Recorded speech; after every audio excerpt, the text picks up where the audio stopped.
Good afternoon and welcome to today's meeting of the Commonwealth Club of California. I'm Laura Seidel, NPR correspondent and your moderator for today. We also welcome our listeners at home and invite everyone to visit us at commonwealthclub.org. Now it's my pleasure to introduce our distinguished speaker, Dr. Nimat Hafez Barazangi. Dr.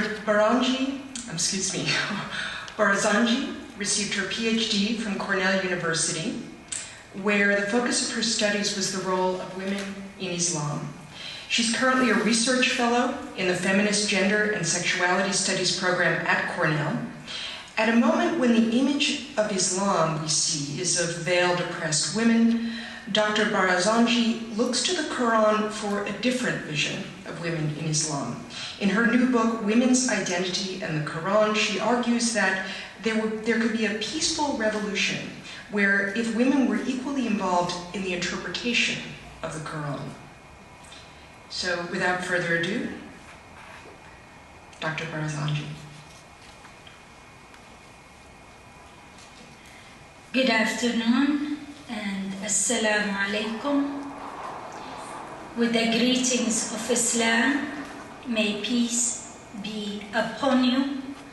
I would like to thank the organizer, especially Cecilia and Laura, for moderating this afternoon session. I would also like to thank you, the members of the Commonwealth, and the organizers who selected this very, very sensitive topic and asked me to speak about it. And last but not least, I thank you all for coming, and some of you have to drive quite a distance to be here this afternoon. And I look forward to our dialogue after my conversation, my presentation. I assume all of you had seen the handout, so you are familiar with some of the terms that I will be using. So often I like to speak while standing. It gives me more power to project my voice. So if you don't mind, I'll be speaking while standing.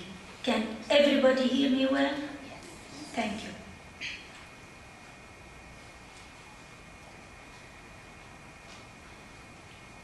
The time has come for Muslim women to move from the peaceful, silent revolution that is firmly grounded in the Qur'an into an open struggle against injustice. I chose this topic because there is a crisis in understanding Islam vis-à-vis Muslims from the Far East to the Far West. As a result of this crisis, the majority of Muslim women have lost their identity and identification with Islam. The core problem within the current globalization of democracy movement is the absence of Muslim women in shaping and developing Islamic thought. That is, the pathetic conditions for the majority of the 700 million Muslim women require a change in perception, attitude, and on the ground.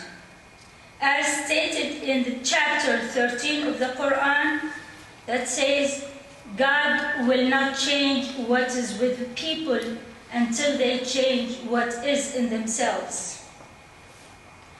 Thus, women must reinterpret the Quran to change the understanding of Muslim women and Islam that may eventually transform the Muslim societies from within the Islamic framework. I'm making these assertions to set the tone of the urgency of this crisis. I will start with a brief summary of the context, further outlining the problem and solution, Next, I will present some scenarios to help analyze the prevailing attitude and practices concerning Muslim women and the study of Islam. By way of conclusion, I will answer the question in the title of my lecture, Why Muslim Women Must Reinterpret the Qur'an. I will answer the question with another question. That is there a hope that Muslim women's interpretation of the Qur'an will help?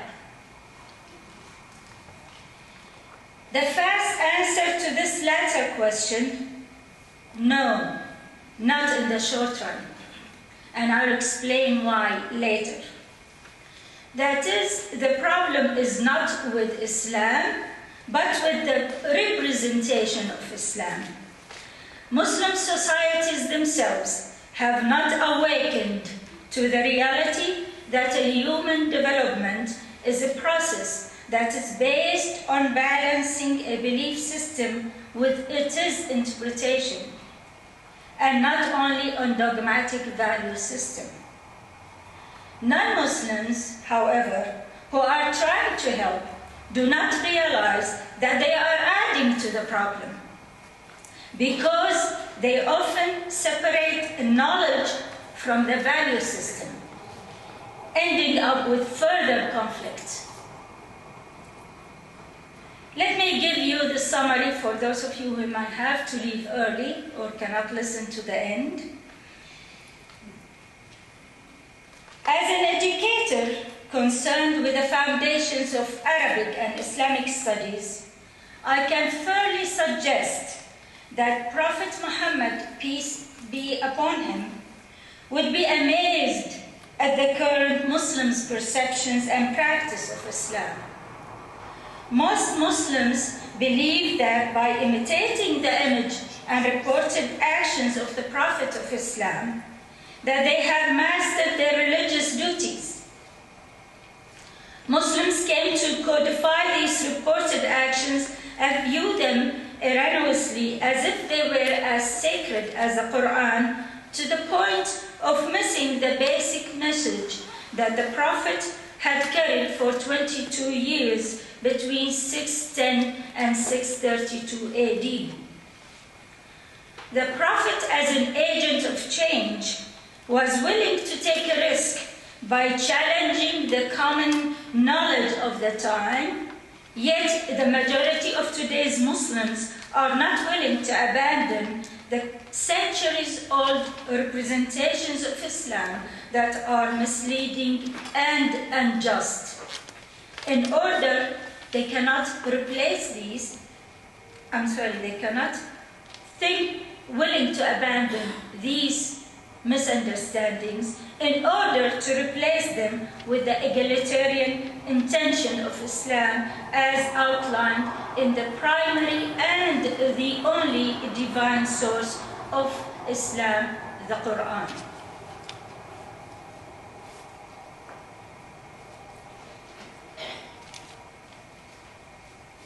Let us remember that the Qur'an was the only written source during the life of Prophet Muhammad and for more than 100 years after his death, and before his biographies and the traditions were written. Referred to as Sunnah or Hadith as the second source of Islam, these traditions, essential as they may be, some of which were abused by mere interpreters, like what is happening with regard to attire and seclusion. By using one single tradition to emphasize the extreme seclusion of women behind the head cover that is erroneously called hijab, Muslims are ignoring basic teaching of the Qur'an concerning modesty that does not necessarily require the head cover or covering the hair.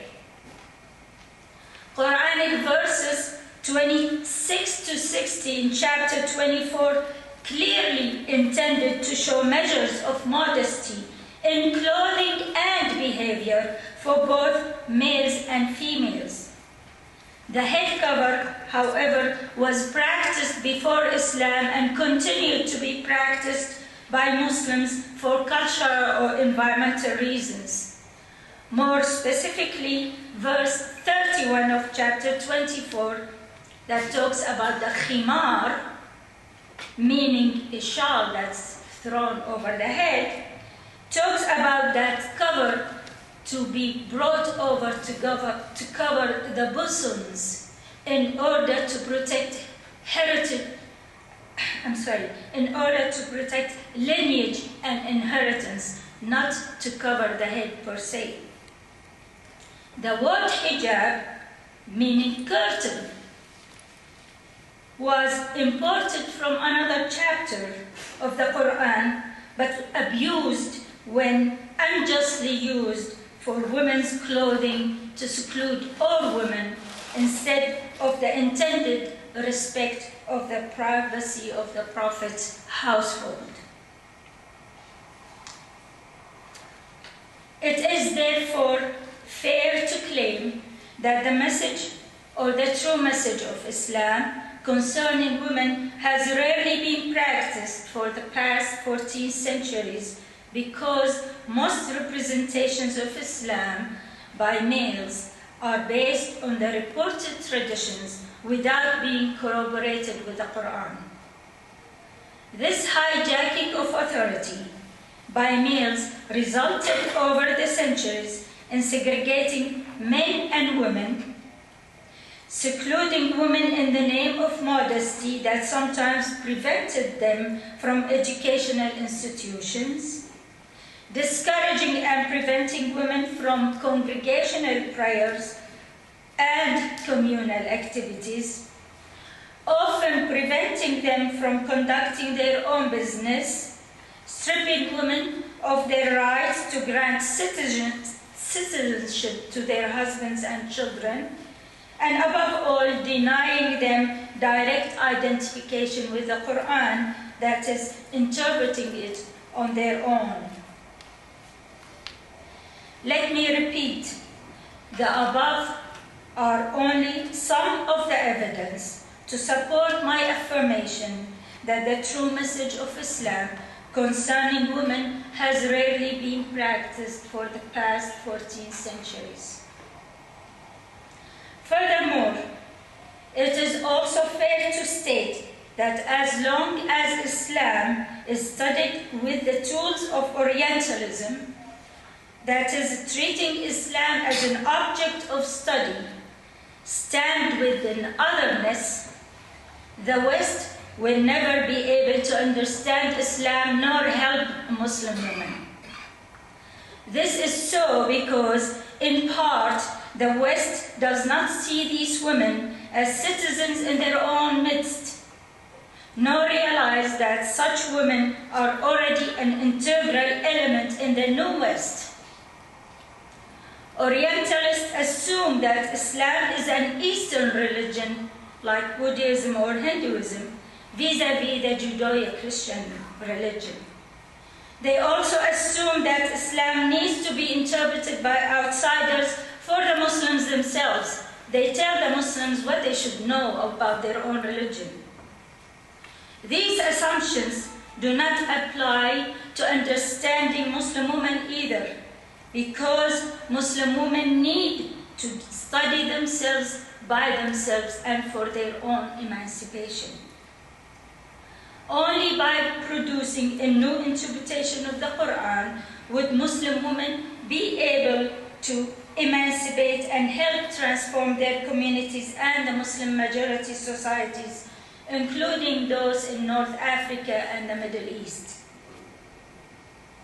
That is, there will never be a transformation movement or a reformation movement in Muslim societies like what happened in Europe, because the structure of Muslim societies and their aspirations are different. The social structure is built on the extended family social collaboration model, not on a nucleus economic model.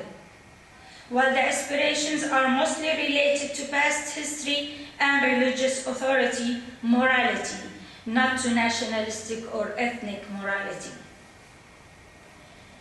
So, neither sociological theories nor political science or legal analysis can fully explain the current crisis in understanding Islam or the core problem that Muslim women face, namely their absence from shaping and developing Islamic thought.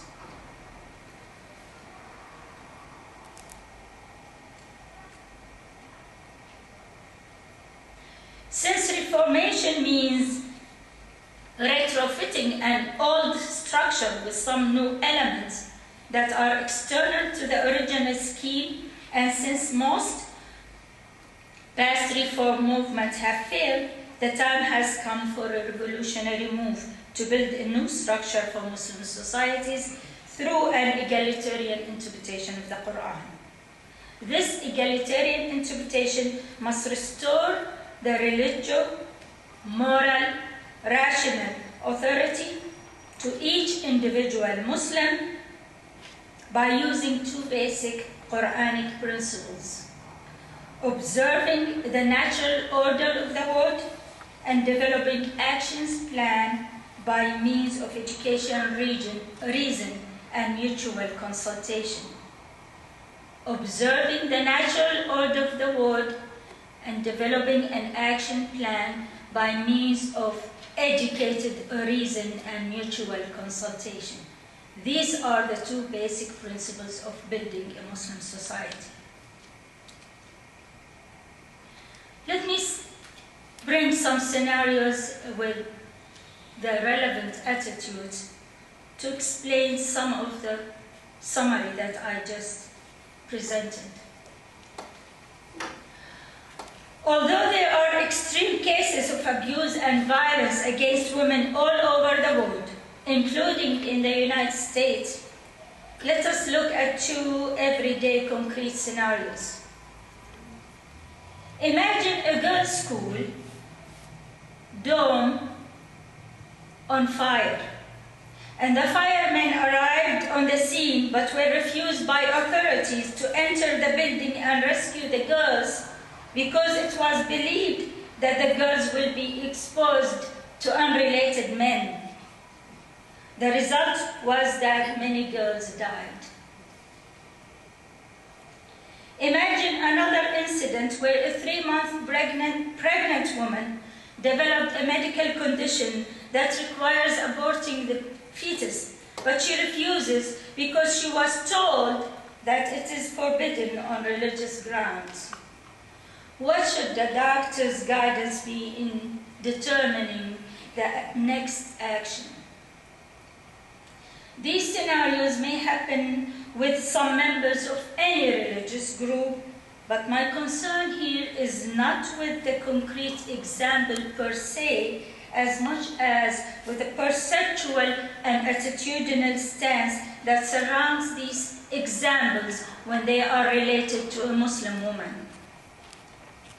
The majority of Muslim women may also experience these scenarios and often have no clear explanations as well, mainly because their knowledge of Islam relies on secondary, conflicting sources instead of relying on the Qur'an.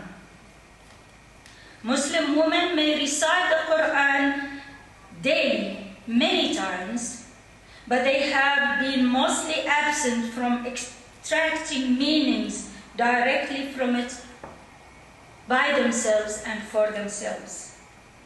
In other words, they have been absent from the decision-making process in which representations of Islam have been developed largely by Muslim males and sometimes by non-Muslims. For example, I was recently asked to review a legal memorandum on divorce in Islam that was written by a graduate student in an American law school. The student was volunteering in a clinic for women and justice that is supposed to help developing judges in developing countries, including Muslim countries, on gender issues. The memorandum began with the definition of quote-unquote Islamic law as synonymous with quote-unquote Islamic Sharia. I am perplexed.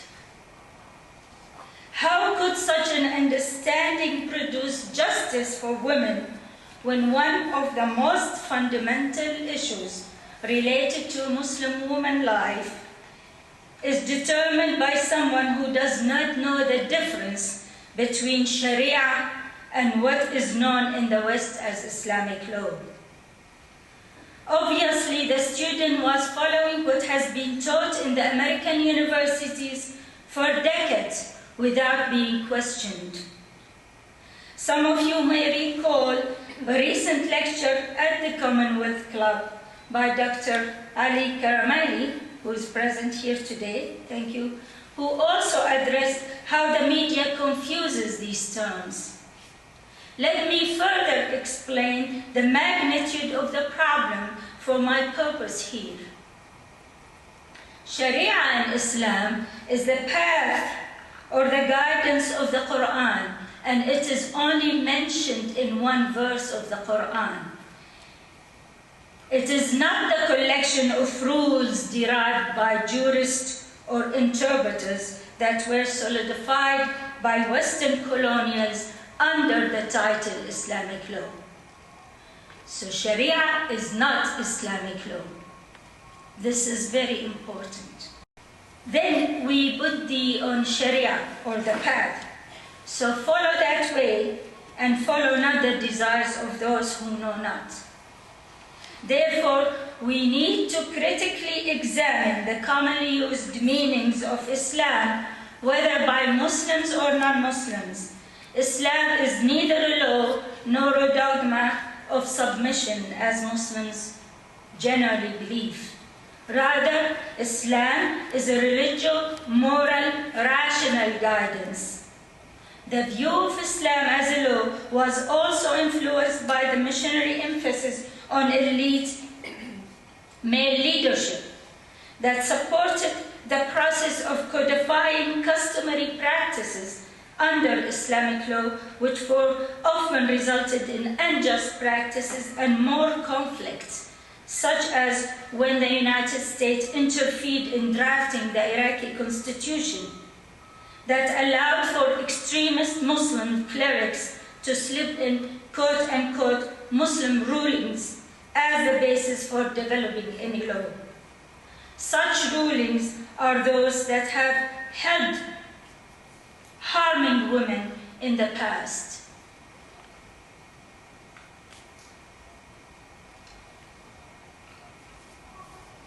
The Archbishop of Canterbury's statement in February 2008 is another excellent example of a well-intended gesture, but that represents misunderstanding the difference between the Islamic guiding principles of the Qur'an and what is known as Islamic law. His statement represents a gross miscalculation of its consequences when he suggested to the British lawmakers that they should come to quote accommodation with some aspect of Muslim law as we already do with aspects of other kinds of religious law, end of quote. It is a miscalculation because the present legal systems that some Muslims want to implant in the West consist of predominantly centuries-old interpretations and customary practices by Muslim males that were made into law with the support of colonial common laws to subdue the conservative Muslim male leaders of the time. The Archbishop's statement is not different from what had happened during colonial times. And it is also representing a dire implications of such a move, not only for England, but for Muslims and non-Muslims around the globe. Has the Archbishop forgotten the hardship that women have been suffering since similar rulings were imposed on Muslims and other religious groups by the British and other colonial during the 19th and 20th century? Therefore, the search for understanding Muslim women should be similar to the search for understanding history. It can never be completely secularized or viewed separately from the belief system it represents. It is next to impossible for a non-Muslim mind to comprehend any Muslim phenomenon without trying to find a representation on his or her own belief system, even when she uses a non-religious model. Likewise, it will be next to impossible for a Muslim male to explain issues related to Muslim women without retrieving past representations developed by male scholars. Hence, Muslim women read to reinterpret the Qur'an with their own frame of reference that does not propagate old interpretations. So is there a hope that Muslim women's interpretation of the Qur'an will help? Let me elaborate on why my answer was no, not in the short run. I first warned about the women's peaceful revolution almost 25 years ago in my 1986 article on gender justice in Islam, mainly to present evidence that Friday prayer is as obligatory for women because it is intended to discuss community affairs. So women being excluded from Friday prayer meaning excluded from discussing community affairs. But this pathetic condition for the majority of the 700 million Muslim women continue to deteriorate despite that some of them start flocking the mosques. Thus, I began conducting longitudinal social research with selected leaders of Muslim women grassroots groups. Meanwhile, I also resumed my own search for a foundational change through studying the Qur'an in order to develop different action plan. I concluded then that it was not enough to solve some social issues that are not necessarily specific to Muslim women, such as literacy, education, or violence. Rather, the situation required a change in perception and attitude on the ground.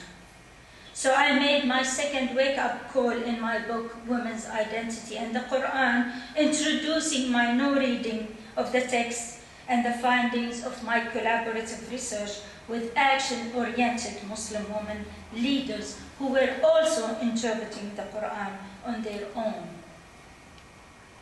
By focusing on a woman's identity and identifications with the Qur'an, I wanted to bring home the missing fundamental aspect in understanding Muslim women, namely their own intimate reading of the primary text of the Qur'an.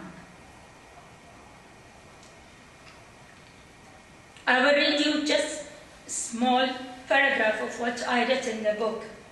The lack of Muslim women's self-identity and identification with the Qur'an as the source for her own autonomous, spiritual, and intellectual existence proves that such a role contradicts the Islamic principles of justice, human trusteeship, and equilibrium. Thus, their intimate reading of the Qur'an was missing and continues to be missed by even some female exegesis and leaders. For example, in 2006, the first Muslim female president of the Islamic Society of North America, the largest Muslim organization, did not lead the co-educational congregational prayer with the excuse that the prophetic tradition disallows such a practice. This is more perplexing for me, because there is no such a narrative that prevents women from leading a co-educational congregational prayer. And even if there was such a narrative from the Prophet, peace be upon him, let us not forget that the Prophet may have been acting in the social context of the time. I have discussed in my book such contradictory statements and practices resulting from unjust interpretations of the Qur'an that are disguised in the name of Islamic law or even Islamic Sharia. How these interpretations have eroded Muslim women's autonomy. For example, male jurist interpretation of the two most controversial verses in chapter 4, verse 34 and chapter 2 are used to earmark for women's superiority and guardianship over women. In my book, I explain how such interpretations resulted in many harmful consequences. I will state only two. The first is that the woman lost her identification and self-identity and moral autonomy with Islam. That is, she is perceived and perceives herself as having a dependent or secondary complementary role in the social structure, whether within the family or the society at large. Instead, the Qur'an sees her as a principle in that structure. The first verse in chapter titled An-Nisa, meaning the woman, assert, O humankind, reverence your guardian God who created you from a single soul, created of like nature, her mate. So the female is the principle in the social structure. The second consequence, Muslims have lost the ability to directly relate the message of the Qur'an to its principle of keeping Qur'anic interpretations open in time and place, wherein each individual is responsible, have a moral responsibility to do that. The first verse that was revealed to Prophet Muhammad says, Iqra, meaning read. Read in the name of God who created a human out of cloth. In other words, most Muslim interpreters changed Islam from being the religious, moral, rational worldview that gives each individual the moral autonomy and authority of understanding Quranic guidance directly in order to practice it fully into an authoritarian religion that is dominated by few male elites, like what had happened to Christianity when it became mostly constrained by the authority of the church. Since Islam, like all monotheistic religions, is intended to instill justice, it is not possible to achieve this Islamic State of Nations Committee on the Elimination of Discrimination against Women. Yet the drastic changes in the global political landscape since 2001 reversed these conditions and required our scholarship activism to move from the essential step of reinterpretation into more radical steps in order to apply the social justice contract between Muslims and Islam. By declaring ourselves an independent authority in Quranic sciences, we were and still are hoping that these transformative solutions will bring a meaningful reform for Muslim societies, meaning building a new structure based on reasserting Islam as a religious, moral, rational view intended for egalitarian justice. To conclude, let me explain again why I do not see a hope that women's interpretation of the Quran will change things in the short run. First, current Muslim women's discussion of gender and women's issues cannot be considered a social movement, nor an Islamic feminist movement. It is not a social movement because it is still at its infancy, limited to few scholar activists who are scattered geographically and linguistically or disjointed by nationalistic, sectarian, or ethnic disagreement. Also, an intimate reading of the Quran is not only to change the social structure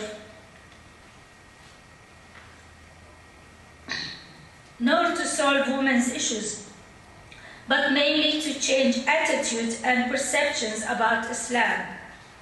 It takes a long time to re-educate and to establish higher Islamic learning or deeper knowledge of the Qur'an, as I suggest in my book. Muslim women's interpretation of the Qur'an may not be considered an Islamic feminist movement either, because the two terms contradict each other philosophically and in their knowledge base. Feminism is a creative theory intended to regain women's right and place in society by mainly analyzing the social construct of gender as a unit of analysis. Islam, on the other hand, is a universal worldview that propagates a single pair, the human pair, with equal rights and responsibilities, spiritually, intellectually, and socially.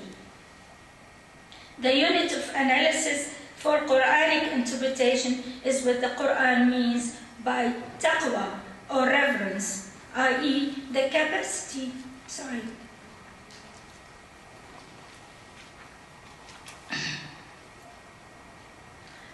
Taqwa means the capacity of each individual to balance all these roles in a specific time and at a specific place with the guidelines of the Quran. Yet the majority,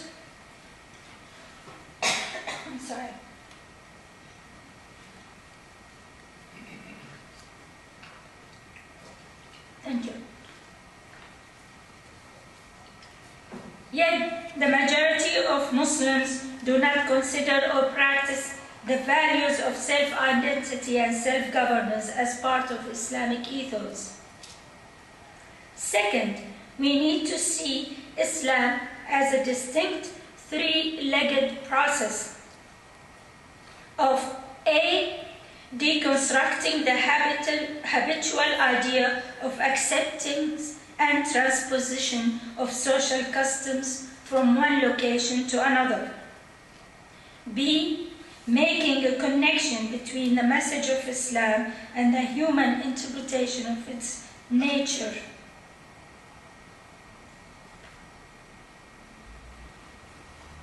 And C, reassessing the message on the basis of the needs on the ground while preserving the principles of the message. That is, we need to question the taking for granted interpretations that are based on certain local customs, to identify with the Quranic message or self-reflect in order to understand Islam beyond the rituals, and to rethink the message of Islam that there is no God but God, in the same prophetic spirit of tolerating people's needs and in time and place.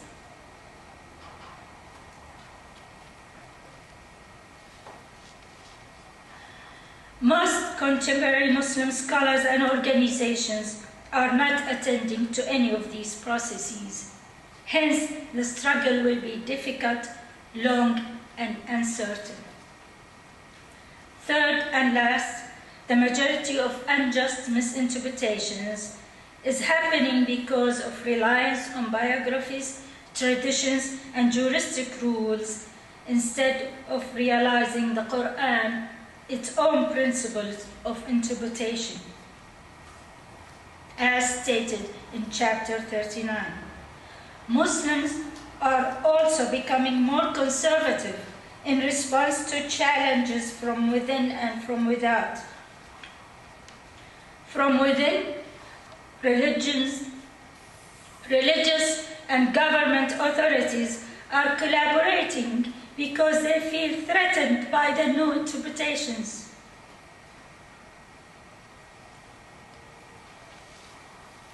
They feel threatened despite the fact that so-called Muslim progressive organizations are still weak in structure, vision, and strategies. In addition, Muslim scholar activist isolation is coupled with ignorant public who succumb to dictatorship and or brainwashing. From without, ideas of reformation modeled after European Enlightenment.